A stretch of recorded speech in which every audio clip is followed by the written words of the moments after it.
بسم الله الرحمن الرحيم. الحمد لله رب العالمين، والصلاة والسلام على أشرف المرسلين حبيبنا سيدنا محمد وعلى آله وصحبه أجمعين. أما بعد، السلام عليكم ورحمة الله وبركاته. Assalamualaikum warahmatullahi wabarakatuh. Saya sangat bahagia dan berterima kasih kepada lembaga-lembaga yang mengundang, khususnya Pesantren As-Saadiyah, juga lembaga Al-Hikmah sama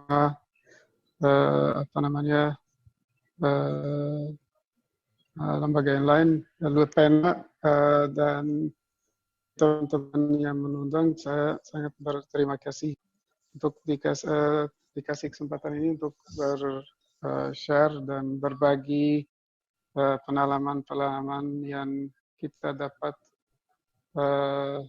semua dalam kondisi yang dunia ini lagi mengalami, yang berkaitan dengan wabak corona atau yang dikenal dengan pandemi COVID-19. Baik, saya akan mulai dengan ayat Al-Quran, terinspirasi dari ayat Al-Baqarah 155. Allah SWT, وَلَنَبْلُوَنَّكُمْ بِشَيْءٍ مِنَ الْخَوْفِ وَالْجُوعِ وَنَقْصٍ مِنَ الْأَمْوَالِ وَالْأَنْفُسِ وَالثَّمَرَاتِ وَبَشِّرِ الصَّابِرِينَ الَّذِينَ إِذَا أَصَابَتْهُمْ مُصِيبَةٌ قَالُوا إِنَّا لِلَّهِ وَإِنَّا إِلَيْهِ راجعون. Dalam ayat ini kita bisa mendapatkan inspirasi yang berkaitan dengan filsafat ibtila atau bala secara umum, yaitu bala merupakan sebuah ujian, sebuah imtihan, sebuah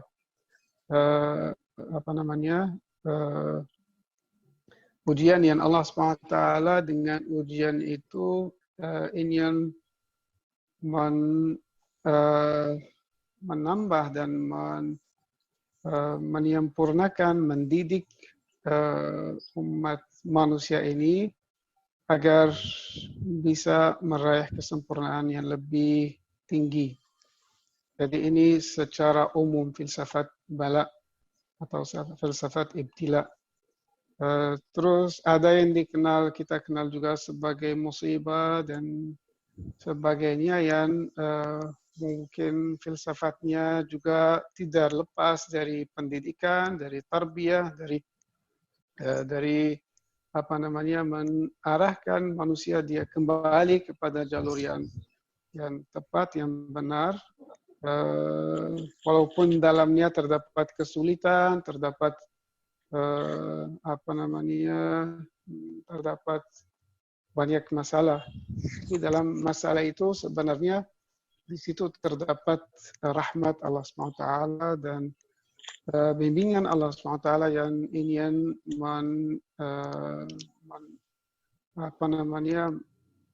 mencapai tujuannya. Innallaha balighun amrah. Jadi Allah SWT pasti akan mencapai tujuannya. Allah menciptakan manusia untuk menjadi makhluk yang terbaik, makhluk yang paling sempurna, makhluk yang nanti menjadi khalifah baginya di bumi ini.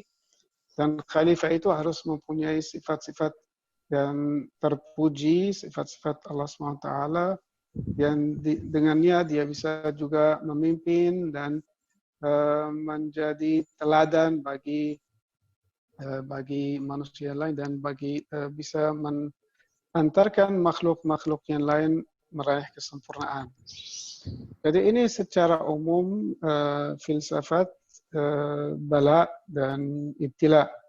Dalam ayat tadi kita menemukan hal-hal yang Allah SWT dengannya bisa menuji kita, misalnya dengan khauf, dengan takut, rasa takut.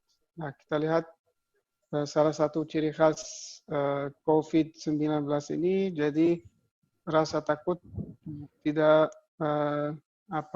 tidak hanya dibatasi oleh tempat yang tertentu atau kalangan yang tertentu yang tidak mampu misalnya, atau suku yang tertentu, tapi menjadi keadaan yang umum yang tersebar di seluruh dunia, baik di negara yang paling maju, yang kurang maju, yang tidak maju, dan menjadi keadaan yang umum. Jadi orang kaya, orang fakir, orang miskin, semua kena masalah ini, dan semua takut kena penyakit ini, takut kematian, dan seterusnya. Dan sebenarnya rasa takut ini Allah SWT menuji manusia agar dia sadar bahwa yang merupakan sumber atau sebab segalanya adalah Allah SWT. Jadi selain Allah tidak ada yang bisa menjadi sebab secara langsung. Jadi semua sebab adalah sebab yang tidak langsung. Kalau Allah merupakan sebab yang langsung, dan kalau kita dalam filsafat disebut sebagai al-illatul ula atau sebab pertama. Jadi sebelum kita mencapai ke sebab-sebab yang di bawah, sebab pertama adalah Allah SWT, adalah Tuhan. Nah, salah satu fungsi dari khauf ini, biasanya manusia takut pada sebab-sebab yang dia lihat, sebab-sebab yang konkret, sebab-sebab yang bersifat materi, sebab-sebab yang menancap secara langsung. Sebab-sebab yang gaib, yang merupakan yang berada di alam gaib, bahkan sebab-sebab yang lain yang lebih jauh dari itu, yang misalnya sampai ke Tuhan, dia mungkin belum sadar. Dan selalu mengkaitkan kesadarannya dan sikapnya dengan sebab yang paling dekat dengan dirinya.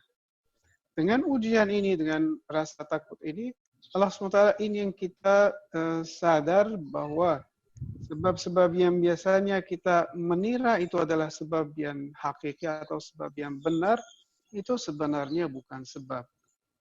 Walaupun dia punya efek, punya pengaruh, tetapi bukan sebab yang hakiki, yang sebenarnya. Kita harus menjadikan sebab sebagai pengaruh utama, dan ingin menarik perhatian kita untuk memperhatikan sebab utama. Sebab utama itu sebab yang disebut sebagai dalam filsafat sebagai al-illatul ula atau sebab awal, sebab dari segala sebab. Nah, ini masalah yang sangat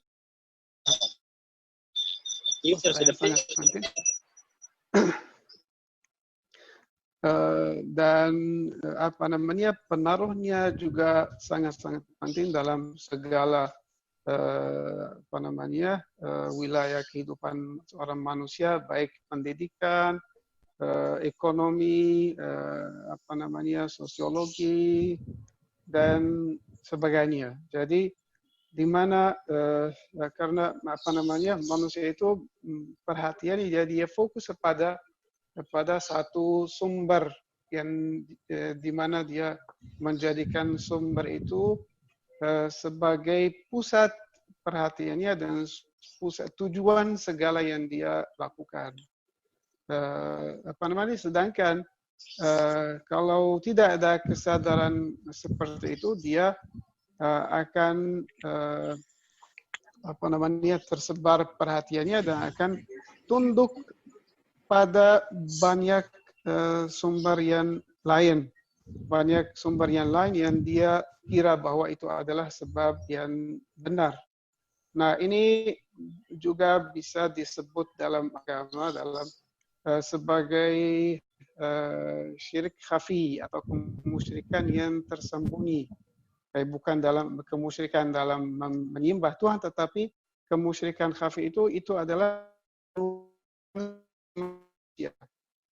Jadi waktu kita ini misalnya takut hal-hal yang banyak, hal-hal yang di sekeliling kita, dan kita akan kesulitan menyelesaikan mengatasi ketakutan itu, mengatasi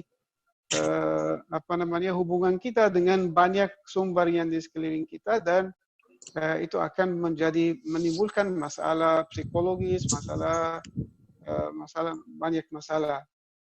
Orang yang bertauhid, orang yang mengkaitkan segalanya dengan satu sumber yang kita sebut sebagai Rabb, Rabb itu yang mengatur, yang membimbing. Dan Rabb itu satu, tidak banyak. Nah, oleh karena itu, kalau seorang manusia yang berorientasi tauhidi, dia akan melihat satu sumber yang berasal dari segala sebab, dan dia yang mengatur segala sebab. Maka dia dalam sikapnya akan juga memperhatikan hanya sebab itu dan tidak akan memperhatikan sebab-sebab yang lain.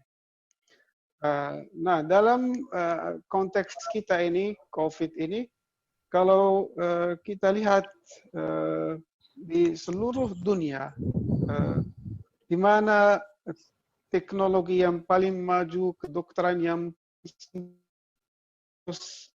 mungkin juga cara yang lain, misalnya kedokteran alternatif dan mungkin cara berdoa dan sebagainya, itu semua sudah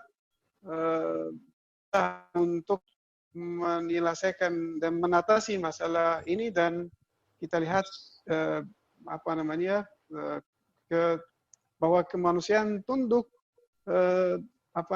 terhadap virus ini dan terhadap penyakit ini mungkin selama berapa bulan. Sampai sekarang kita belum menemukan solusi bagi masalah ini. Nah, itu menunjukkan apa? Menunjukkan bahwa Allah SWT ingin mengatakan kepada kita bahwa untuk menurani perhatian kita terhadap hal-hal yang selama ini kita mengira itu adalah sesuatu yang luar biasa, sesuatu yang dominan, sesuatu yang bagi kita yang kita lihat secara kasat mata sebagai sesuatu yang luar biasa. Allah SWT ingin mengatakan itu semuanya itu bukan apa-apa. Jadi hati-hati di atas segala yang kita kira itu bahwa itu berefek, berpengaruh, ada kekuatan yang di atas segala itu yang harus dijadikan sebagai sumber inspirasi, sumber solusi, sumber sumber yang kita dapat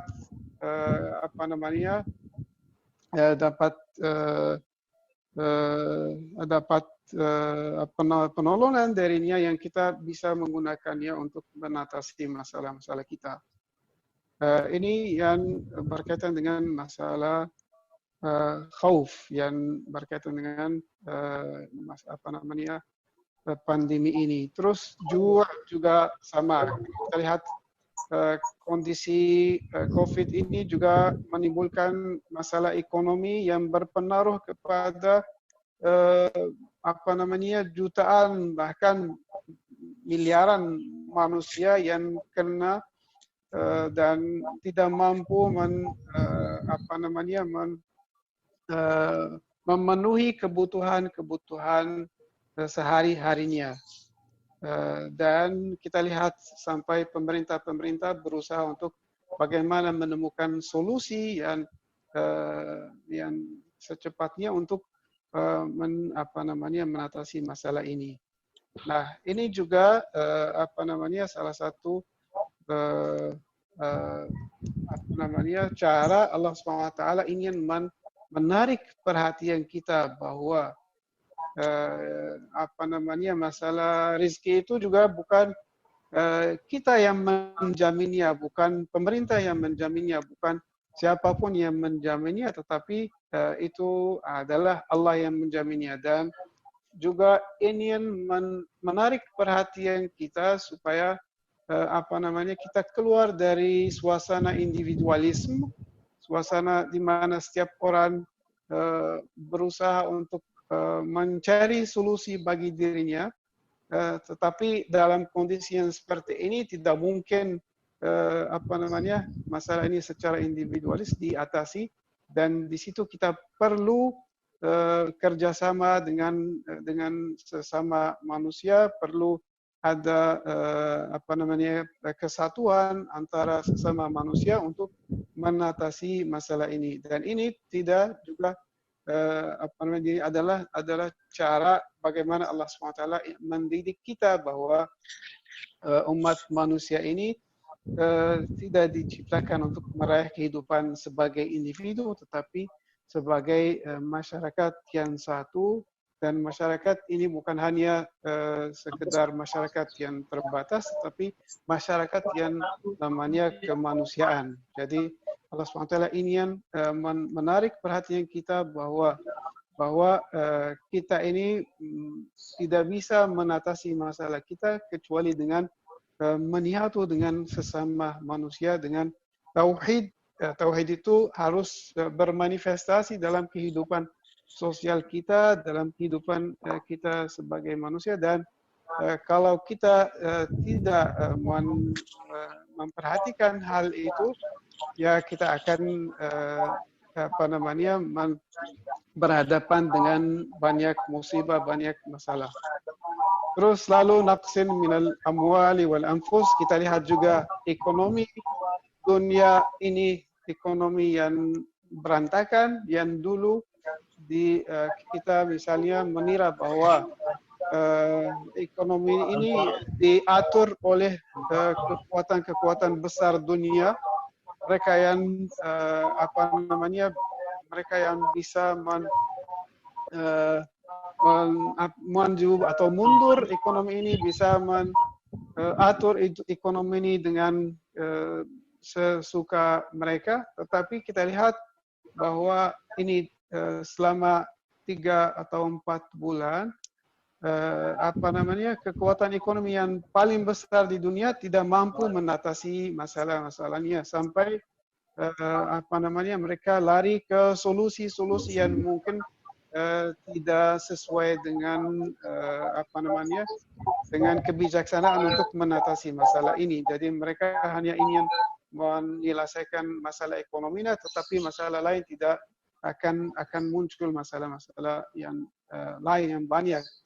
Jadi ekonomi pun di sini hancur karena satu makhluk yang sangat kecil yang tidak bisa dilihat dengan kasat mata. Ini juga untuk menunjukkan bahwa tidak ada kekuatan yang kita bisa menjadikannya sebagai kekuatan yang mandiri, sesuatu kekuatan yang bisa mengatur alam ini sesukanya. Tetapi semua akan tunduk kalau Allah SWT menghendaki misalnya ekonomi itu tidak akan maju. Jadi kita ini diajak untuk supaya sadar bahwa penatur yang sebenarnya, pembimbing yang sebenarnya, pemberi rezeki yang sebenarnya adalah sesuatu yang turun dari langit, bukan dari bumi ini. Wa naqsim minal amwali wal anfus. Terus kita lihat juga beberapa jiwa yang meninggal dunia ini, berapa jiwa yang gugur karena masalah COVID ini juga bikin hati kita yang keras dulu agar menjadi lembut, dan kita kembali ke manusiaan kita kembali ke fitrah kita. Dan karena orang kalau tidak melihat peristiwa-peristiwa ini masih terikat dengan hal-hal yang bikin hatinya keras, seperti kehidupan sehari-hari yang mekanistik, kehidupan yang hanya berkaitan dengan dunia materi, bikin hati keras. Tetapi dengan melihat orang yang menderita, orang yang meninggal dunia, di mana keluarga-keluarga menangisi mayatnya dan mendapatkan kesulitan bagaimana terpisah dengan orang yang dicintai dan sebagainya, itu bikin hati kita tunduk, hati kita yang dulu keras agar melembut, agar kembali kepada fitrah awalnya. Jadi dengan segala macam kesulitan ini, Allah SWT ingin mengajak kita kita kembali kepada fitrah pertama kita, dan ini karena problem yang universal. Seluruh kemanusiaan kayaknya disiapkan untuk masa yang masa depan yang penuh cinta, penuh kemanusiaan, penuh solidaritas, dan dikeluarkan dari keadaan yang materialistik, mekanistik dan sebagainya. Terus juga secara filosofis kita bisa menganalisa masalah ini dari segi di mana kita lihat solusi bagi masalah seperti ini bisa dilihat dari segi fisik, yaitu kedokteran, terus dari segi spiritual, yaitu doa, terus dari segi yang lain. Itu semua merupakan sebab-sebab yang bisa mempengaruhi keadaan orang yang sakit atau keadaan kemanusiaan. Nah, antara sebab-sebab itu ada pertanyaan, apakah sebab-sebab itu bertentangan? Apakah sebab-sebab itu paralel, bisa kerjasama, bisa saling membantu? Kalau filsafat menjawab bahwa sebagaimana disampaikan tadi, sebab utama, sebab awal adalah Allah, sedangkan segala yang di bawahnya itu adalah sebab-sebab yang disebut sebab pembantu, dan sebab pembantu itu bisa bekerja di samping sebab utama. Maka kedokteran dia tetap dibutuhkan, terus doa juga tetap dibutuhkan, dan filsafatnya juga adalah Allah SWT ingin menjadikan seorang dokter itu yang dulu mungkin bekerja secara santai untuk mengatasi masalah penyakit-penyakit, sekarang dia lagi mengalami kesulitan, dan dengan kesulitan itu dia akan kembali juga kepada inspirasi dari alam gaib dari Allah SWT, dan inspirasi itu merupakan sebab yang non materi. Jadi dengan mencari inspirasi untuk muncul ide-ide, muncul solusi-solusi dalam pikirannya, dan agar dia bisa menggunakan inspirasi itu dan ide-ide untuk menemukan solusi yang konkret, solusi yang fisik, bisa menjadi solusi umum untuk mengatasi masalah ini. Jadi baik bagi pasien atau bagi dokter itu semua dengan masalah COVID ini diajak untuk beragama. Jadi pasien yang tidak menemukan solusi jadi terdesak untuk berdoa, terdesak untuk minta kepada Allah SWT untuk mendapatkan solusi. Dokter juga yang lagi mengobati pasien itu juga karena tidak menemukan masalah yang konkret yang bisa melihat efeknya secara langsung, dia juga terdesak untuk berdoa, mencari inspirasi, mencari masalah, berpikir terus, dan begitu juga komponen-komponen masyarakat, pemimpin, pembantunya dan sebagainya, dan semua lembaga lagi semua lagi ada kebutuhan yang sama. Jadi semua masyarakat manusia punya Baik satu Ustaz, kebutuhan. waktunya 5 menit. Baik, ya, terima kasih. 5 menit lagi. Jadi dengan kedesakan ini dan kebutuhan utama ini, jadi semua manusia ditarik ke mana, ke atas dan mencari solusi di sisi Tuhan, karena mereka tidak menemukan solusi di alam ini, tidak menemukan solusi dalam dunia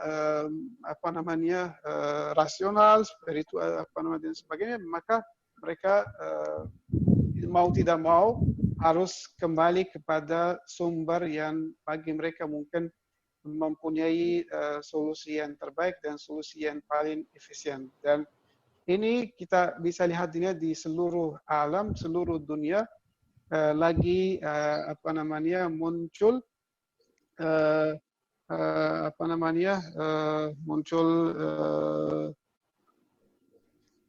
acara-acara doa, acara-acara mengadakan social gathering dan sebagainya untuk berdoa dan minta dari sumber yang bagi mereka adalah sumber gaib yang mungkin mempunyai solusi bagi masalah kemanusiaan ini. Jadi masalah kemanusiaan ini bukan hanya terletak dalam virus dan penyakit, tetapi tersebar ke banyak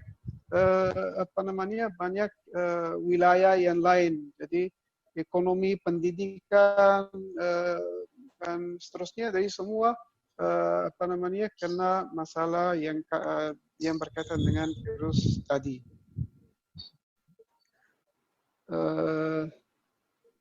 Ya mungkin sekian dari saya. Terima kasih. Walafuminkum.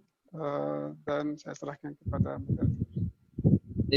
Ya, syukran kasiran kami ucapkan kepada Bapak Dr. Abdul Aziz Abbasi